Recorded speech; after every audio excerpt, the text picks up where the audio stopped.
My name is Maya.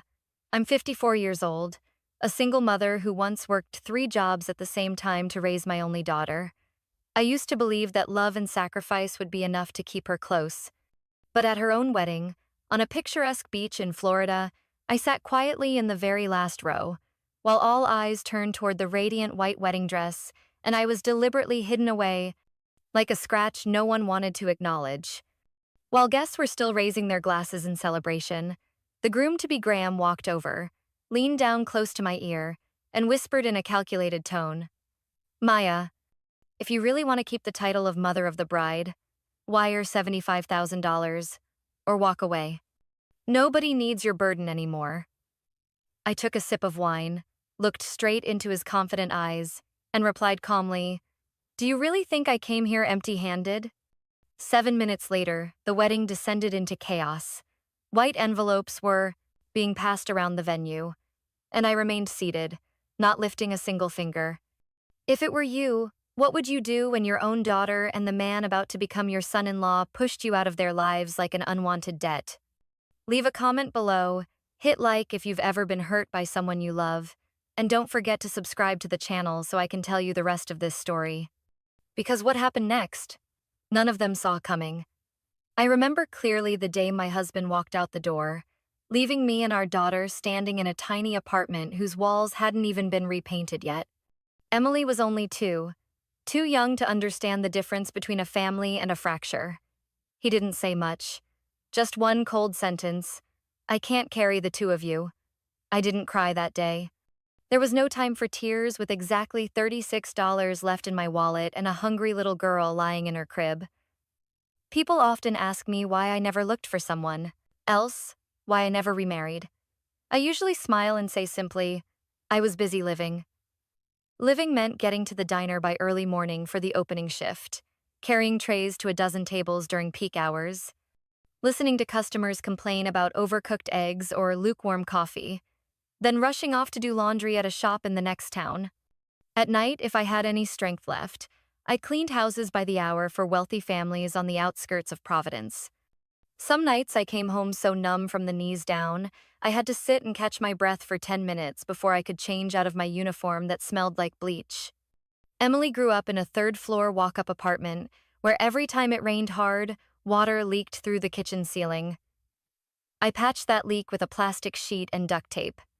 Every winter, I stitched together old clothes for her, hand-washed every pair of gloves and socks. That little girl never asked for anything fancy, just a hug at the end of the day, and a bedtime story. I always taught her there's no shame in having rough hands from work, that even if your shoes aren't new, you walk tall. And for many years, Emily believed that. She did well in school. More than well, she worked so hard, I often wondered where she got it from. On late nights when I got home, she'd still be at her desk, lamp glowing softly, books spread out, her handwriting neat and careful across every page. I never had to remind her. She just knew what had to be done. In high school, Emily received a full scholarship to a private school in Boston. I cried when I opened the acceptance letter. I hugged her tightly, and she hugged me back, whispering, "Mom, I'm going to make you proud." I never imagined that her success would slowly become the very thing that pushed me out of her life. Emily studied fashion business and quickly stood out among her peers with her taste and confidence. One emotional evening, she called me, her voice trembling. "Mom, I found a little space in Cambridge. I want to open my own fashion store." She told me all about the collections she dreamed of selling, the young designers she had contacted, her marketing plans, and how the bank refused to loan her money because she had no credit history. I knew exactly what she was hoping for, even though she never said it. I had a modest savings built up over more than 10 years in my retirement account. It wasn't much to the rich, but to me, it was the only lifeline for a future without work. 3 days later, I withdrew my entire retirement fund, co-signed the business account for my daughter, and put my name on the lease as co-founder. I simply told her, "Give it your all. Don't worry about me." Emily burst into tears and hugged me, promising she would never forget what I'd done for her. Rose opened after 3 months of preparation. It was a small but elegant shop, warm yellow lighting, clean white walls, and women's workwear, hung neatly on wooden racks. On opening day, I wore my best dress, freshly pressed, and stood quietly in the corner watching her smile and greet customers, radiant like morning light. I started helping out at the shop in the evenings. After customers had left, I'd dust the shelves, check the books, process orders. Some nights, Emily would glance back at me and say, "Mom, don't stay up too late. Customers won't see you here anyway." I didn't think much of that sentence then. I just assumed she was worried about my health. Then one day, Emily attended a fashion gala. On social media, I saw a photo of her with well-known young designers, captioned, "Built it all from scratch." I read that line over and over again, as if hoping it would change each time I blinked. But no. To the world, I had never existed in her success story. I didn't confront her right away. I told myself it was just a figure of speech. But it kept happening. At more events, in more interviews, she gave. Words like self-made, built alone, no help from anyone became a familiar refrain. When I called to ask, Emily just laughed. "Mom, who wants to hear about a waitress? I need to protect the brand image." I went quiet. Not because I had nothing to say, but because I knew if I said anything, I'd be seen as weak, as ruining the narrative. So I stepped back. I still helped with inventory, still filed taxes, still signed legal documents, but I became a literal shadow. I disappeared from the spotlight I had helped build with my own cracked hands. Until the day I received Emily's wedding invitation with my name printed at the very bottom under alternate guests. No mother of the bride. No Mrs. Maya. Just a name, with no title and no meaning. I still went. I don't know what made me step onto that beach that day. Maybe it was some part of my heart that wasn't ready to let go. Maybe it was a faint hope that my daughter would see me and remember where she came from. But I was wrong. And when Graham said what he did, with that look of disdain and sharp tone, I knew hope had no place left. I had lived my entire life for my daughter. But from that moment on, I knew it was time to start living for myself. I met Graham for the first time on an April evening when Emily invited me to dinner with the two of them at an Italian restaurant in downtown Boston. The place was more upscale than anywhere I'd ever been. Crisp white tablecloths, wine glasses so thin they looked like they'd shatter at a touch.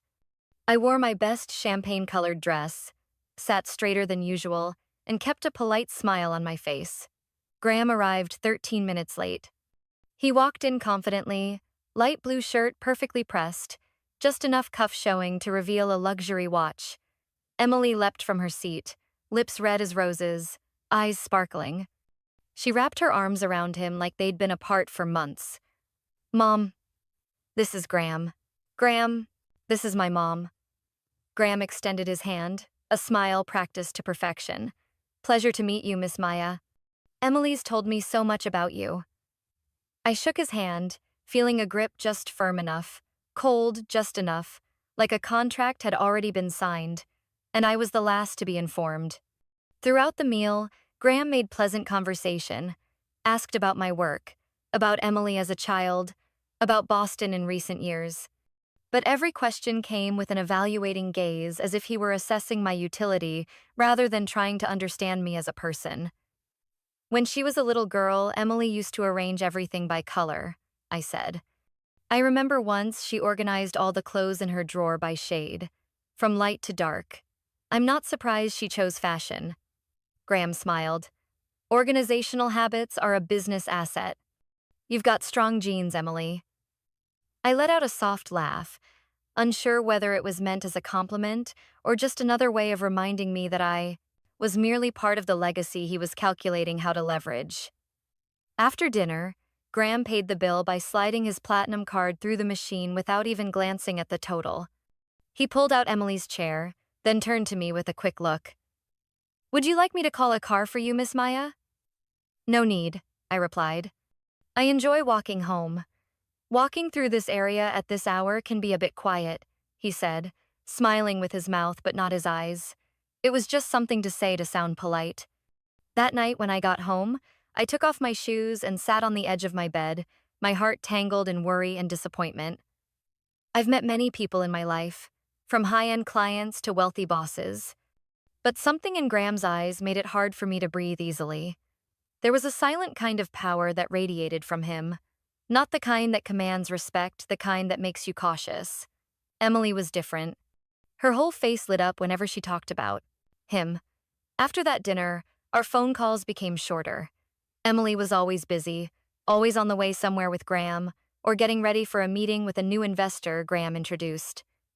"Mom, I think this is my chance to step into the real world," Emily said during a rushed call. "Graham has a big vision. He says if I want my brand to grow, I need to start thinking like the truly wealthy." "And what do the truly wealthy think about people like me?" I asked quietly. She gave a small, awkward laugh. "Mom, don't be so negative. Graham really respects you." I didn't ask further. But in my heart, I knew respect here meant they'd tolerate my presence as long as I stayed quiet and didn't get in the way. Graham started showing up at strategic meetings for the store, even though he didn't hold any formal title. I wasn't invited. Emily explained, "He has experience from real estate projects. He's helping me with long-term vision." I kept working behind the scenes, reviewing financial reports, approving supplier contracts, filing business taxes. But Graham had hired a new accountant to optimize finances, as Emily put it. I asked her, "Who gives the final approval?" "Graham and I do," she said without hesitation. I looked at her and no longer saw the old timid girl. In her eyes now was a new kind of confidence, but also a coldness I had never seen before, as if she had traveled too far from the place once called home. One day, when I stopped by the store to check some documents, I saw Graham standing in the corner talking to a man I didn't recognize. They were discussing expanding the brand to a new location in the South, a new shopping center in Palm Beach that Graham called a golden spot. "Where's the money for that coming from?" I asked bluntly, once they realized I'd been standing there the whole time. Graham turned to me, his polished smile unchanged. "We're negotiating with a few angel investors. It's a necessary move for growth." I looked at Emily. She avoided my gaze. "You agreed without talking to me?" I asked softly. "I thought you were busy," she replied, her voice even. I didn't say another word. I just left. But I knew deep inside, from the moment Graham entered Emily's life, I had slowly been cut out of every important decision. And the part that hurt the most wasn't about money. It was that my daughter, the one who used to hug me and promise never to forget my sacrifices, now looked at me like I was an old photograph that no longer matched the new house she was building. A photo someone might quietly take down, wrap in paper, and place in an unnamed storage box. I started noticing subtle changes when Emily and Graham decided to open a second showroom in the shopping district in Brookline. Not because the first store was overcrowded, but because, according to Graham, the high-end market needs a true luxury experience. A place where clients don't just shop, they feel the brand. I asked Emily directly, "Are you sure this model fits your customer base?" She pressed her lips together. "Graham has data. He did the research. Just let us handle it." I heard the word us in that sentence loud and clear. Emily used to say we, her and me. Not anymore. A few weeks later, I received a notice about an emergency shareholders meeting. For the first time since I invested, I wasn't invited to attend. Instead, there was an email from a newly created company address, M. Rose Holdings, with a logo I didn't recognize, though the name still came from me. In the email, they announced they had updated the organizational structure, and shareholders who no longer participated in direct operations would receive only quarterly financial updates. There was no signature from Emily, no explanation. I printed the email, folded it, placed it in an envelope, and set it beside the teapot. I sat there all evening, staring at it like it was a door that had just shut before I could walk through it. The next day, I went to the flagship store to see Emily. No appointment. I just wanted to look her in the eye and ask once clearly. Glass doors gleaming, marble floors, soft French music in the background. A young receptionist looked up from the front desk, her smile perfectly polite. Who would you like to see, ma'am? I'm Maya. I'd like to speak with Emily. She nodded and picked up the phone. A moment later, Emily walked out. Cream bodycon dress, hair tied neatly, expensive heels changing her entire posture. I looked at my daughter, and it was painfully clear the distance between us wasn't just age. You came without calling first? Because I figured you're not picking up your phone anymore. Emily exhaled. If you want to talk, come into the office. Her office was so cold and polished it made me uneasy. Leather chairs, dual monitors, framed photos of Emily with influencers and investors hung on the wall. I saw the email, I said. Emily didn't look at me. Restructuring is a normal part of business. You don't need to worry. I'm not worried about the company. I'm worried about you. That's when she finally looked up, her eyes icy. Don't act like you don't understand. Business isn't about emotions. Graham is helping me scale. You should be happy your shares will be worth more. I own 52%. Legally, I'm still the majority shareholder. Emily frowned. On paper, but you're no longer involved in operations, and you don't understand the current strategy. I left that day with a heavy heart. I wasn't angry at my daughter. I was angry at myself for not preparing for this moment, for believing that sacrifice would always be repaid with gratitude. A week later, I received an anonymous email. Subject: Don't let them strip your rights. Attached was an audio file. I put on my headphones. The first voice I heard was Graham's. That old woman doesn't understand a thing. All we need is to restructure the finances, dilute her influence by issuing new shares to outside investors. She won't have time to react. The second voice was Emily's, quieter but clearly going along with the plan. What about your mom? If you want to grow up, you have to let go of the old. She's done her part. Now it's time for us to take full control. I had to pause halfway through. My chest ached like something was crushing it. I had never expected my daughter to be blindly loyal to me, but I never imagined she would be part of a plan to strip away everything I'd spent a lifetime building. I listened to the recording 3 times. Each time, my heart clenched like it had been hit with ice water. I had no tears left to cry. Only a strange clarity rushed over me, not to reclaim the money, but to reclaim the truth and my dignity. That evening, I called Linda, an old friend who used to work as a CPA in Manhattan, now retired early in Maine. We had spent many sleepless nights together in our younger days, working part-time at a law office, dreaming of a time when we wouldn't have to be afraid of rent. Linda, I need professional advice. Linda's voice on the phone was still strong and sharp as ever. Send me everything. Original contracts, shareholder agreements, the recording. Don't do a thing until I look at them. 2 days later, she called me back. Maya, they're not just pushing you out of the company. They're using company assets as leverage for personal investments. If you don't act, they'll wipe out your ownership in less than 6 months. I was silent for a while. Linda asked, Do you want to take everything back? I answered with another question. If you were me, what would you do after learning your own child sided with the one trampling you? Linda exhaled slowly. I wouldn't retaliate. I'd prepare thoroughly, and wait for the right moment.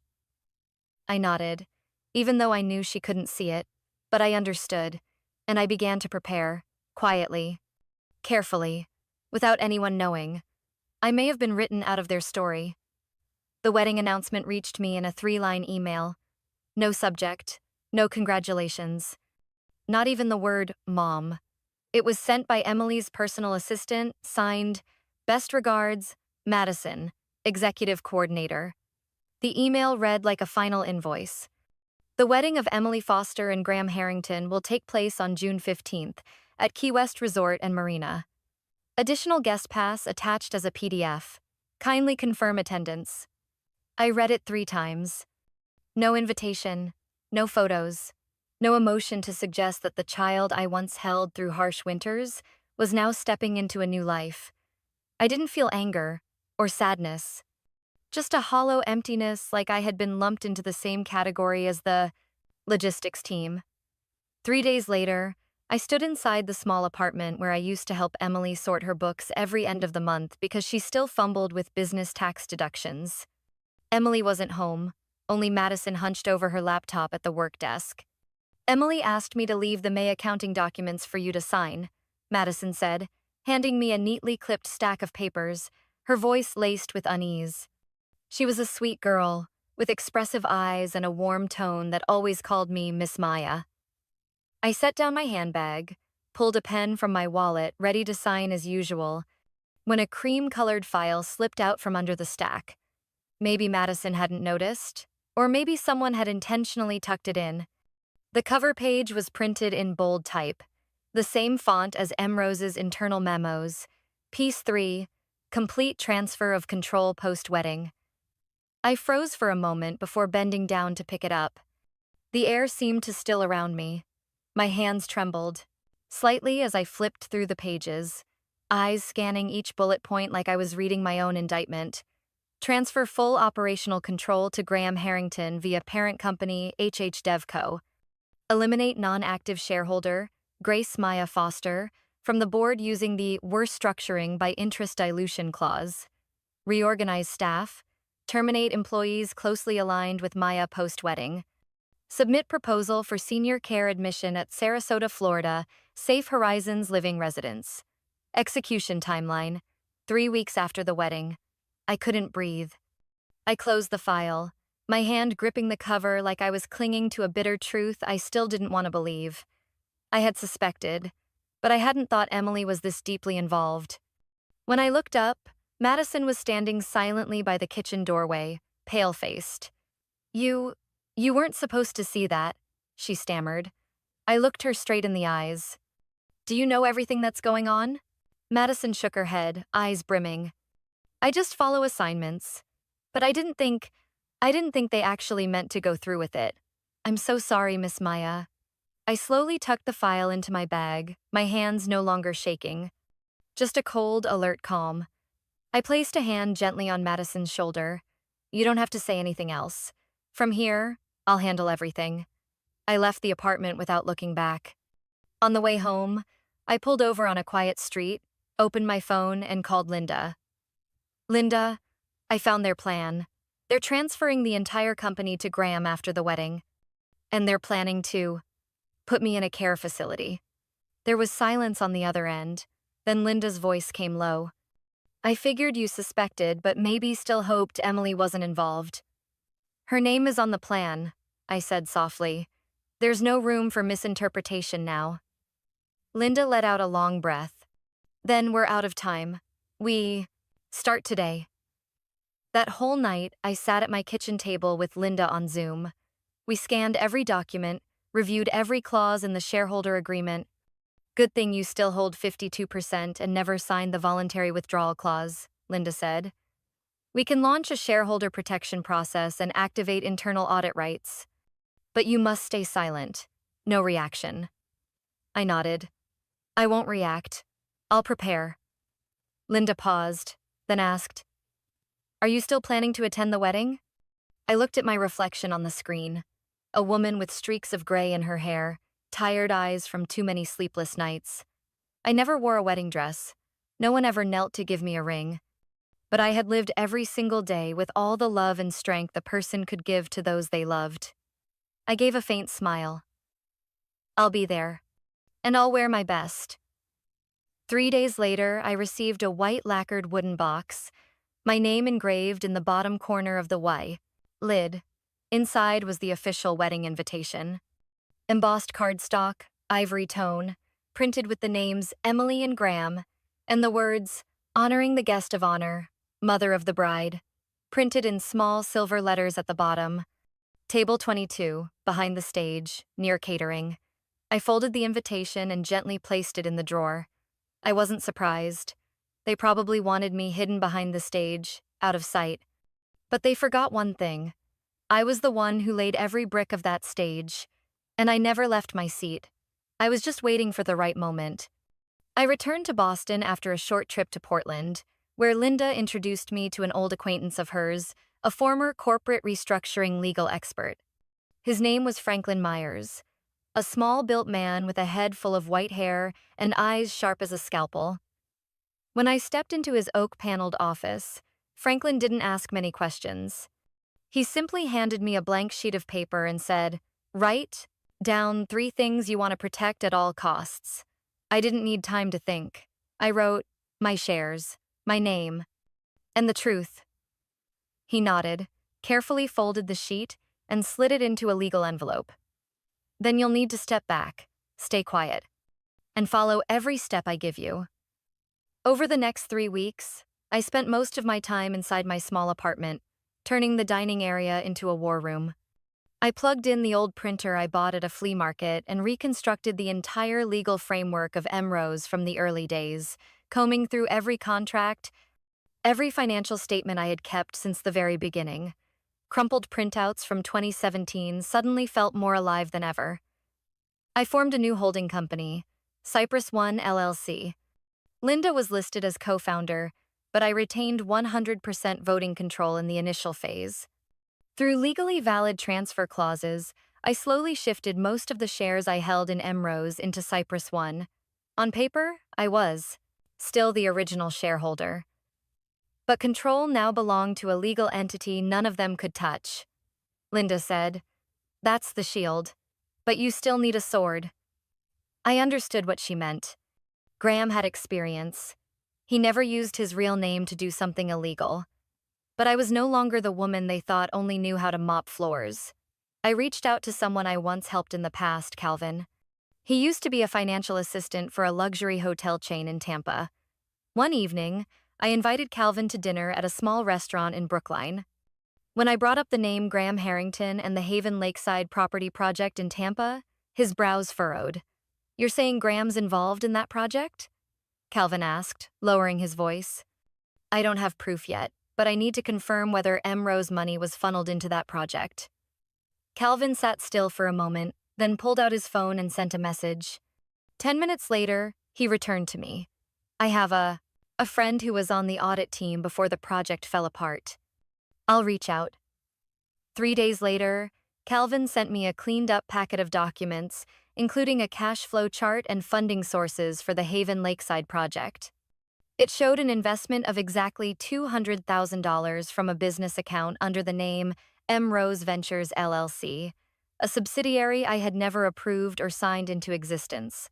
I handed the documents to Franklin. He raised an eyebrow, smirked. "You just found your sword." Linda immediately initiated the next step, drafting the formal demand for a mandatory internal audit, filed under the new legal entity Cypress One, requesting a full investigation into fund transfers from Emrose to all affiliated companies within the past 2 years.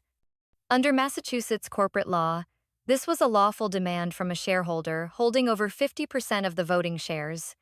I signed without hesitation. At the same time, Franklin prepared a set of documents, including a petition for temporary asset freeze in case of unauthorized transfers, and formal notices to Emrose's minority investors regarding the change in legal ownership. We made a list of 17 names. Among them were 4 very familiar faces. The same new friends Emily often mentioned in her casual chatter. "I'll have every envelope hand-delivered on the wedding day," Franklin said. I nodded. That night, I opened a drawer and pulled out a faded purple velvet box.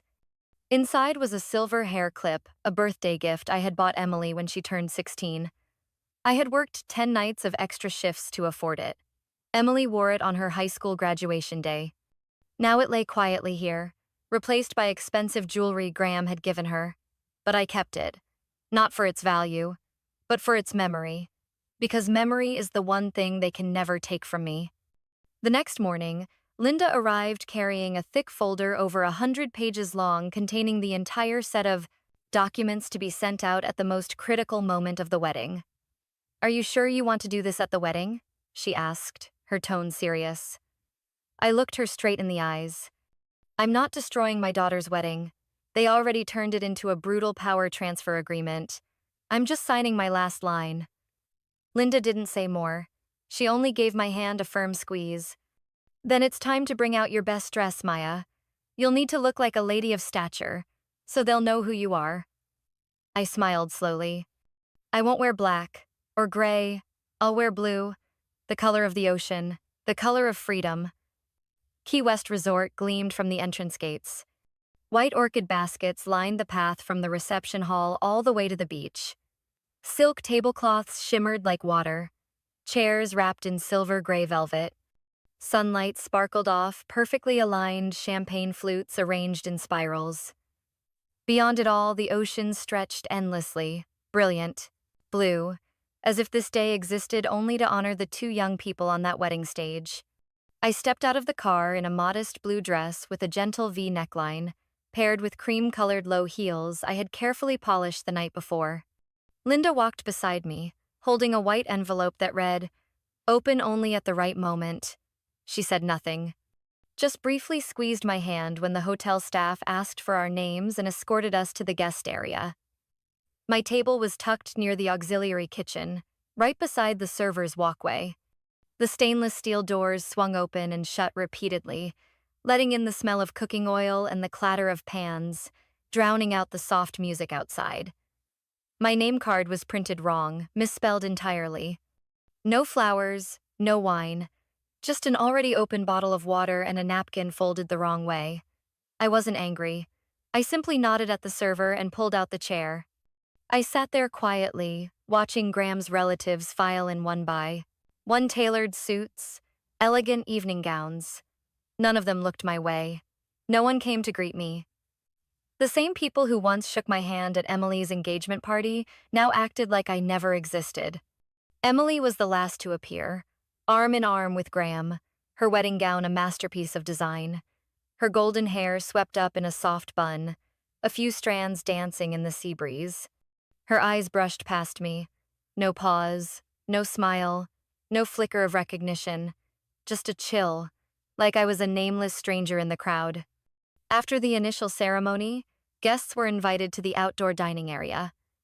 I remained seated, silently observing as Graham made his way toward me. He sat down uninvited, placed his wine glass on the table, and leaned in just enough to speak where no one else could hear. "We should settle this quietly, Miss Maya." I looked him straight in the eyes, the light from behind us glinting in his dark pupils, cold as mirrors. "Settle what?" I asked softly. $75,000 wired to your account. You won't have to sign anything, no more involvement with the business. And you'll still get to keep your honor as mother of the bride. I took a sip of water, my hand calm, lips slightly curled. "And if I don't transfer it?" He leaned back in his chair and shrugged. "There are other ways. Plenty of excellent retirement homes in Sarasota. Private, quiet, no one to bother you." I didn't react. Just slowly swirled the glass in my hand. Graham went on, his voice dropping to a near whisper. "You could walk away peacefully. Don't make us get aggressive. M. Rose is ready for a new chapter without old baggage. You know that, don't you?" I looked him dead in the eye. "You forgot something. I used to clean up after men like you." Graham froze for a second. Men who look polished, talk smooth, but couldn't survive a single day without someone kneeling to scrub the floor beneath them. His grip tightened around his glass, jaw clenched. "You'll regret this." I tilted my head, spoke softly. "I don't think so." Just then, Emily appeared beside him, her voice flat and emotionless. "You can choose to step back quietly. This is the final offer." I turned to my daughter. "Did you really think I'd agree? You have the right to refuse, but don't expect a place in my new life." "And if I don't need one?" I asked, my voice light as air. Emily hesitated.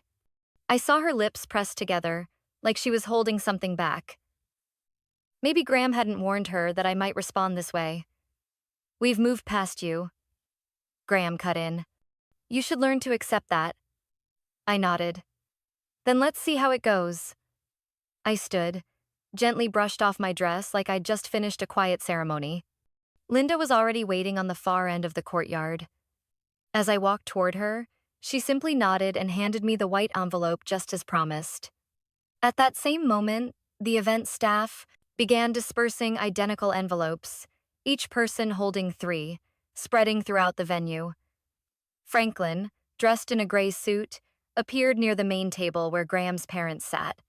He bent down, said something softly to Mr. Harrington, then handed him an envelope. Mr. Harrington opened it, read a few lines, and his expression instantly changed. He stood up abruptly, calling over the assistant nearby. One by one, everyone on the list who received an envelope showed the same reaction: first surprise, then suspicion, then tension. The background music seemed to slow down. I turned to look and saw Graham briskly walking toward his father. Emily followed a few steps behind, her wedding gown sweeping the white sand like a slow-moving wave breaking under the sunset. No one looked at me. No one cared. I was still sitting at table 22, near the kitchen. Every eye now locked onto Graham, and the white envelopes rippling through the wedding like quiet but violent waves. And I just stood there, in my blue dress, as if the ocean had finally returned to its rightful place. The piano music faded. The MC stepped onto the stage, mic in hand, wearing that polished smile of someone who's hosted hundreds of weddings. Ladies and gentlemen, the sweetest moment of the day has arrived. Please welcome the bride and groom as they step up to cut the beautiful wedding cake, a symbol of their perfect beginning. Graham and Emily walked hand in hand toward the cake table, the sunset casting a golden hue across the white frosting and sugar flowers, making the whole scene look like a magazine cover. All cameras turned to them. Every eye followed. I stood still, at the edge of the garden, where the only sound was the ocean gently hitting the rocks beyond. Then came the first phone. A short, sharp ringtone. A CFO seated near the stage glanced down and unlocked his phone.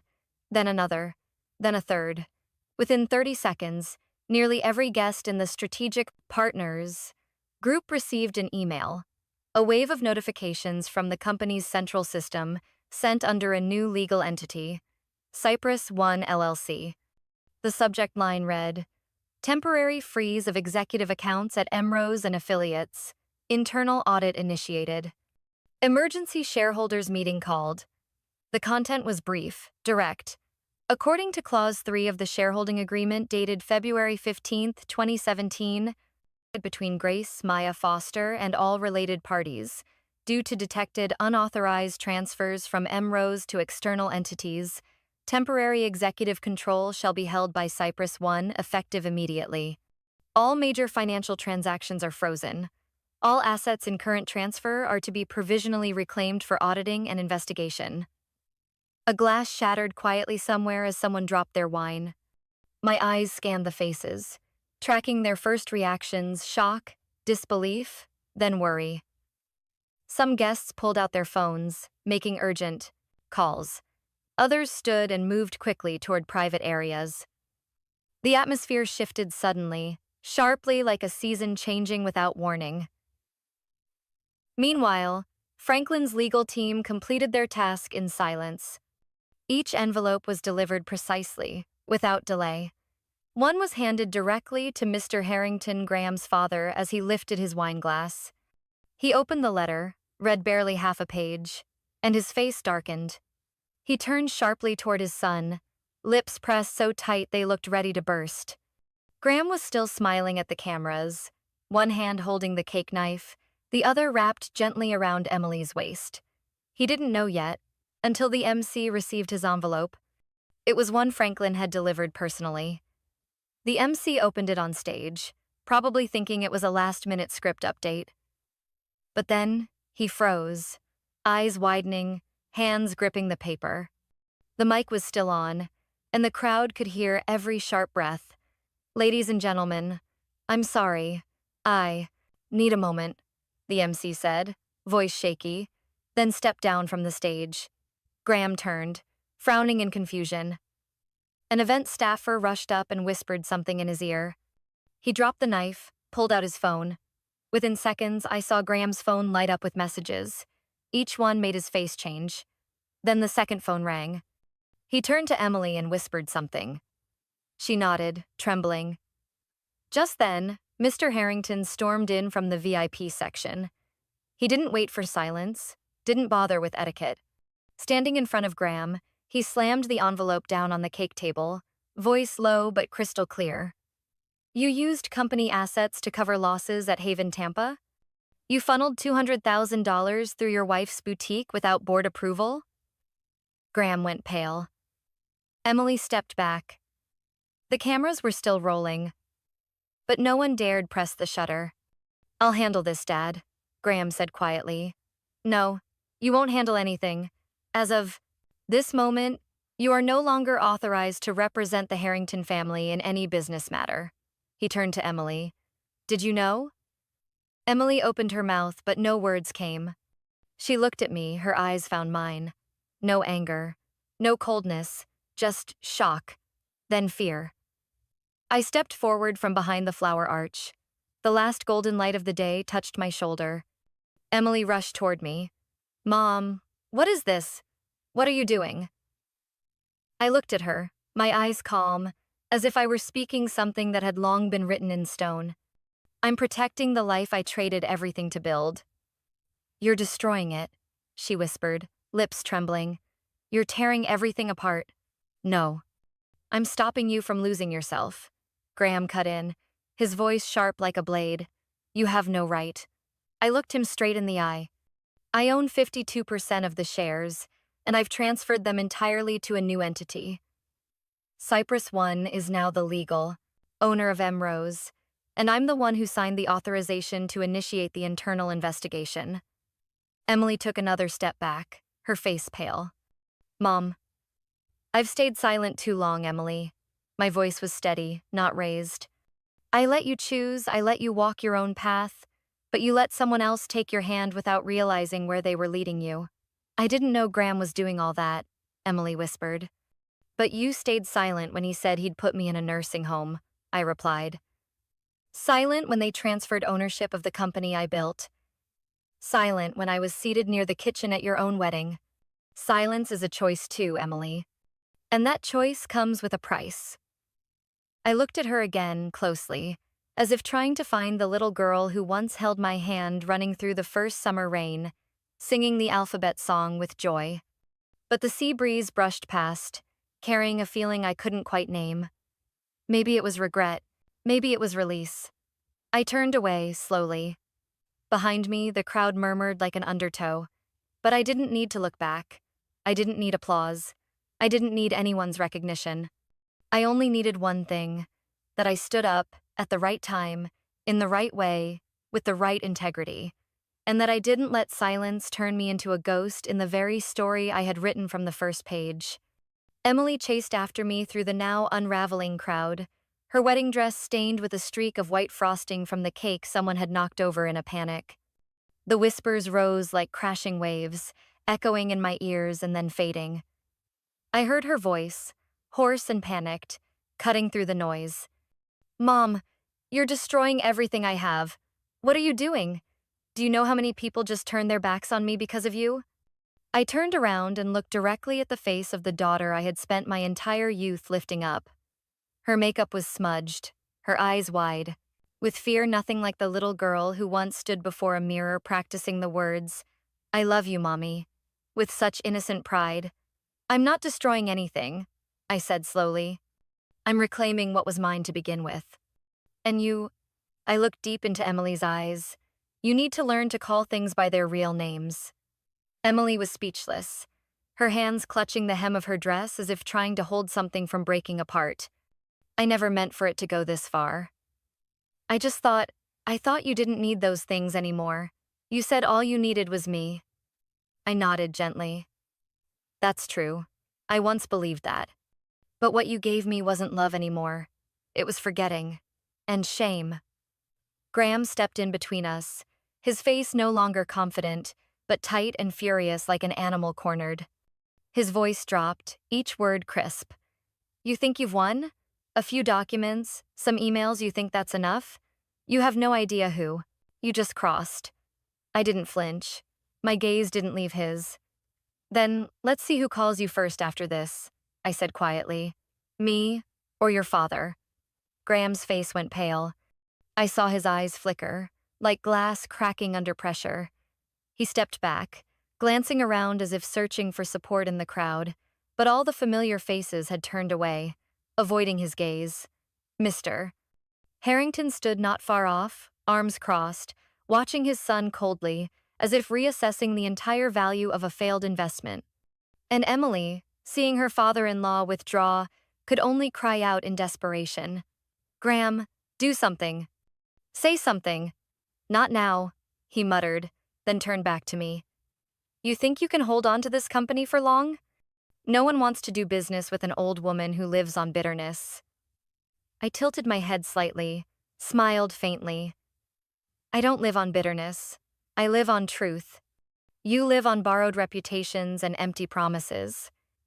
"We built an empire," Emily snapped. "Emrose was made from my effort, my ideas, Graham's connections. You just put up the money. You don't know anything about fashion or growth strategy." I nodded. "You're right. I don't know haute couture. I don't know how to network with investors in Palm Beach.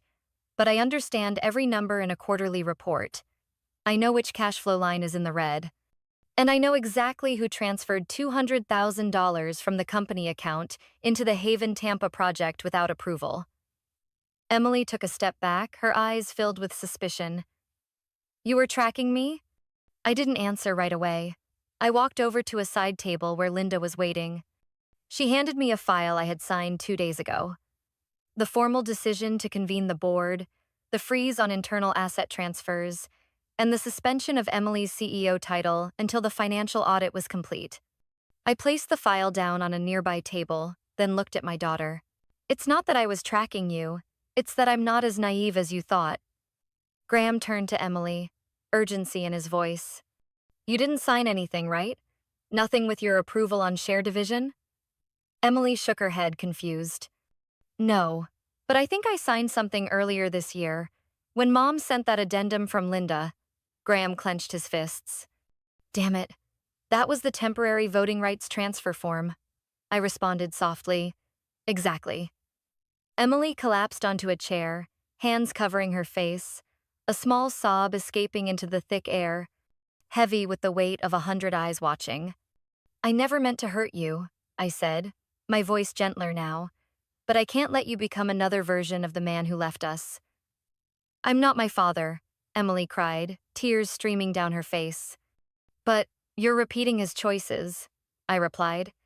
"Taking others' sacrifice for granted, treating love as something you can bargain with. And, when it loses value, you discard it and call that a fresh start." Graham suddenly turned to me, his voice hard. "What do you want?" I was silent for a few seconds. That question should have been asked years ago. "I want to see my work not stolen. I want to know my daughter still knows how to admit when she's wrong. And I want you both to understand. I'm no longer the mother who quietly gets pushed to the back door." I turned away, walking slowly. Behind me, there were no more arguments, just the sound of the ocean rising, the wind cutting through the palm trees as if washing away the last layer of glamour now stripped bare. And in that wind, I heard myself calmer than I'd ever been. Night had begun to fall as I stepped away from the main area of the party. The glow from the candlelit path was beginning to fade. No footsteps followed me anymore. I didn't look back. There was no need to see what I already knew. The sandcastle they had built in the shape of fame, wealth, and power was starting to crumble piece by piece. Linda walked beside me, phone still in hand, a stream of messages and emails flooding in. She spoke softly, not even raising her voice. "Mr. Harrington just issued an official statement to the investors. He's pulling all funding from Emrose, effective immediately." I nodded. I figured he wouldn't want to be caught in any financial investigation. Linda paused to unlock her phone and held it out to me. "You should see this." On the screen was the homepage of a major online fashion publication with a headline in bold, "Financial Scandal at Emrose Boutique, Investment Structure Violations, Unauthorized Asset Transfers." Below it was a photo of the wedding cake tilted to one side, a spilled table at the reception, and a snapshot of Emily standing in the middle of the stage, tearful eyes, wedding dress smudged, surrounded by guests quietly walking away. No one stayed for photos, no one cared about capturing a sweet moment anymore. Because on that very wedding day, all facades had fallen. That night, I instructed Franklin to file an official lawsuit with the Massachusetts State Commercial Court on behalf of Cypress One LLC, major stakeholder of Emrose. The charges: financial manipulation, breach of binding terms in the original investment agreement, and misuse of company funds for personal purposes. At the same time, I signed an internal order suspending all of Emily's executive roles at the company, effective immediately and pending audit and investigation. The evidence had been prepared over months by myself and our legal counsel, from the $200,000 transferred to the Haven Tampa project, to the series of subcontracts approved without vote, and even the internal emails where Emily agreed to pause being a mother to better coordinate the brand image. Linda looked at me slowly. "No one thought you'd go this far," I answered without turning back, because they never thought I could. The next morning, when I walked into company headquarters, no one stopped me at the door like before. The new receptionist bowed her head politely and smiled with respect. Emily's portrait that used to hang in the main lobby had been taken down, replaced with the original logo I designed, still a single blooming rose on a white background, but now with the words, "Founded by Maya Foster, 2017. I walked through the same long hallway I once cleaned every night. The ceiling lights were still there, the furniture unchanged, but the space felt different. I wasn't walking in as the CEO's mother anymore, like they once labeled me. I was walking in as the founder, and as someone who had returned. That evening, I received a message. A short string of words, just 8 of them. "Mom, I'm sorry for everything." The message was from Emily. No emojis, no follow-up. Just 8 words, sent at 6:47 p.m. New York time. I stared at those words for a long while. But I didn't reply right away. Not because I held a grudge, but because I understood remorse doesn't come in a single message. It takes time, and sometimes it needs the loneliness it creates to fully grasp what's been lost. I knew Emily would face many questions. The media would not be kind. The investors who once shook hands and laughed would now withdraw coldly. Graham? He had vanished overnight. According to Linda, he packed his things and left the hotel without settling the bill. No forwarding address, no message to anyone. Word had it his father publicly disowned him and cut off all financial ties to his eldest son. I wasn't glad, but I didn't feel sorry either, because these were the consequences of their choices. And sometimes, collapse is necessary to stop the harm from continuing. In my small apartment in Boston, I sat in an old leather chair by the window and reopened the original financial records of Emrose. From the first year. Every number, every line I had handwritten was still there, rough, unpolished, but real. I remembered the day Emily made her first sale. A dress in olive green, sent by a small designer in Brooklyn through an order I had placed. She hugged me tight right after the customer left, laughing and shouting, "Mom, we did it." I once believed that moment would last forever. But nothing lasts forever if people lose the gratitude in their hearts. I don't deny what Emily tried to build, but I also can't overlook what she lost by chasing the glittering promises of a man too dishonest to stand on his own. The legal files were still on my desk. I knew the hearings ahead would be tough, but I wasn't afraid, because this time, I had the truth, the law, and a sense of self that no longer bowed. I knew Emily would need time, maybe even a long journey to understand the value of what she threw away, and I wouldn't stand in her way anymore. But I wouldn't stay silent either. Not again. The window was slightly open, and the June breeze drifted across my shoulder, carrying the scent of lavender I planted last year. I closed my eyes and let the wind wrap around me, like a gentle touch from life after the storm. And I realized, not every collapse is something to fear. Some collapses are beginnings. Of something kind, of something right, and of myself. After all the noise, the scandal, and the tears, I returned to the main office on a quiet summer morning. No welcome flowers, no banners across the gates. Just soft sunlight falling through the glass window, onto the old wooden floor where I once scrubbed away boot marks during the company's early days. Every step I took today carried no weight anymore. No longer the steps of a mother desperate to hold on to a child who walked away, but the steps of a woman stepping into a new chapter not for anyone else, but for herself. The restructuring meeting was held on Monday, just 3 days after the incident in Key West. I didn't rent a fancy venue or set out any decorations. We gathered around the round table in the third-floor meeting room, where the walls still held pinned-up designs from M. Rose's first collections. On the table lay the executive transfer contracts. I signed first, then quietly slid them to Linda. She looked at me, eyes red but firm. "Are you sure?" I smiled. "Linda, I've never been more certain. M. Rose was once my dream. But now I understand. I don't need to hold on to everything to prove who I am. What I want is to leave it in the hands of those who cherish it, not those who spend it like a business card." Linda turned to the group seated around the table, 5 women, each from different backgrounds, but sharing the same clear gaze. One was a single mother of 3, once an accountant at a small logistics firm. Another had lost everything to a dishonest ex-husband, working 12-hour shifts at a coffee shop. The eldest, Miss Marianne, had been a garment worker laid off during the pandemic. I looked at them and said softly, "I want M. Rose to no longer be just a company name. I want it to be a place where women who thought life had crossed them out begin again." Linda signed the appointment form. And from that moment on, I officially stepped down from the board, not in silence, but in calm acceptance. But I wasn't stepping away from fashion. There was still something I hadn't done. Something that had glimmered in me since the early days when M. Rose was just a small shop on Jefferson Street, a dream to start my own brand. For women like I once was, middle-aged, calloused hands from mops, sore shoulders from hauling boxes, hearts heavy from sleepless nights. That brand was called By Maya. I didn't choose a glamorous place to begin. Just a tiny shop, rented from a former flower store on a street corner near the bus stop. I scrubbed the walls myself, painted the sign, and hung the first fabric. Samples all handmade by women I recruited from the community. Unemployed workers, refugees, single mothers without degrees. Each collection was tied to a story.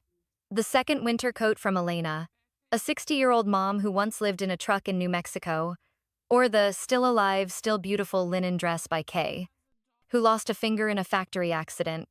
I wasn't aiming for high fashion. What I wanted was for the women wearing these clothes to feel beautiful not because they were chasing trends, but because they were standing tall in their own lives. One afternoon, while doing inventory at the store, I heard the bell ring. I turned around and saw Emily standing there. No fancy wedding dress, no red lipstick. Just my little girl with tired eyes and wrinkled shoulders. She stepped in, hesitated for a moment, then spoke softly. "Mom, I didn't come to explain or apologize anymore. I know any words now are too late. I just wanted to see you. And if you'll allow me, I want to start over." I looked at her for a long moment. In her eyes, I saw a real collapse, no more arrogance, no more calculation. But it still wasn't enough. I walked over, placed my hand on her shoulder, and said calmly, "When you've learned how to be a decent person before trying to be a boss, come back. My door will always be open. But not for someone trying to bargain with family ties." Emily lowered her head. A single tear dropped onto her dusty shoes. Then she turned and walked away. I didn't call after her. I didn't blame her either. Some lessons, people have to walk through on their own to truly understand. That night, I sat alone on the balcony of the new apartment I'd rented near Clearwater Beach. The breeze carried the scent of salt and a light chill from the ocean air through my hair. I poured a cup of hot tea, opened my phone just to check the news for a moment, when a notification popped up. Order no. 00001 from the Vivia. National Retail System has been confirmed. 2,400 orders for the Who Is My Mother collection. I sat still for a few seconds, then smiled. Not a triumphant smile. Just a quiet one, the kind of smile from someone who's gone very far, for a very long time, and has finally seen the lighthouse. I looked out at the ocean. The waves kept hitting the shore, steady and calm, as if they'd never known chaos or betrayal. What do you think of my journey? If it were you, would you have the courage to stand back up after your own child turned their back on you? Have you ever, in your life, silently endured to hold on to a home, a relationship, only to realize you were being pushed out of your own existence? I used to believe that being a mother meant sacrificing everything. But through each wound, each sleepless night, I came to understand this. Love is not the abandonment of self, it's the strength to hold on to a piece of yourself, so you can still stand when everything else collapses. Not everyone is born knowing how to be a parent. Just like not every child grows up understanding what their mother had to go through. If my story made you reflect, made you think about yourself or someone in your life, I hope you'll share your thoughts in the comments below. Maybe, in your words, someone out there will find empathy, comfort, or the courage to change. And if you'd like to keep walking this journey with me and with other women stepping out from the quiet tragedies of family life, please follow this channel. Every story is a slice of life. Sometimes painful, but always real. And sometimes, just one voice, one perspective is enough to help someone feel less alone. See you in the next story. Because the journey of rebuilding a life is always worth being heard.